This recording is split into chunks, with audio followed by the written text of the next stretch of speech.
যাওঁ তাতে আমাৰ আৰক্ষীত আবেদন কৰা ল'ৰা ছোৱালীসকলে মোক সুধি থাকে যে দাদা মামা পুলিশেৰ ফিজিক্যাল ইন্টাৰভিউ কেতিয়াৰ পৰা আরম্ভ হব।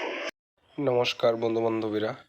সো আজকের ইম্পর্টেন্ট আপডেট হইল আসামের মুখ্যমন্ত্রী ডক্টর হিমন্ত বিশ্ব শর্মা স্যার তার নিজের ফেসবুক অ্যাকাউন্টে লাইভ আইয়া কইছেন যে পুলিশের ইন্টারভিউ কবে থেকে শুরু হইব অর্থাৎ ডেট কবে। তো আপনারা ভিডিওটা পুরা দেখুন স্কিপ না করিয়া।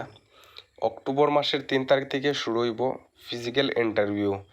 6434টা পোস্টের ফিজিক্যাল ইন্টারভিউ শুরু হইব অক্টোবর মাসে।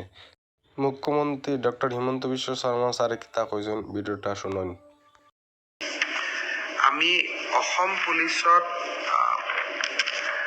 6434টা পোষ্টৰ বাবে আবেদনৰ প্ৰক্ৰিয়া আৰম্ভ কৰিছিলোঁ আৰু আজি আমি সিদ্ধান্ত ললো যে অহা 3 অক্টোবৰৰ পৰা পুলিচৰ ফিজিক্যাল টেষ্টসমূহ আৰম্ভ হ'ব। গতিকে মই সকলোকে অনুৰোধ কৰিম যে বানপানীৰ যেতিয়াই পানী শুকাব আমাৰ খেলপথাৰসমূহ মুকলি হ'ব, আমি দৌৰা প্ৰেক্টিছ আৰম্ভ কৰিব লাগে, কাৰণ 3 অক্টোবৰৰ পৰা অসম আৰক্ষীৰ ফিজিক্যাল টেষ্ট আৰম্ভ হ'ব।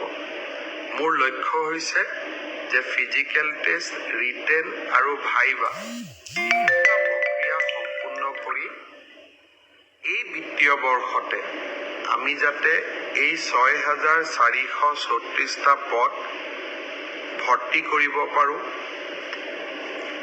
এটা সুন্দৰ নিযুক্তি প্ৰক্ৰিয়াৰ মাজেৰে ল'ৰা ছোৱালীক নিযুক্তি দিব পাৰোঁ আৰু তাৰ লগে লগে 2025 চনৰ বাবে আকৌ এবাৰ নিযুক্তি প্ৰক্ৰিয়া আমি যাতে আৰম্ভ কৰিব পাৰোঁ।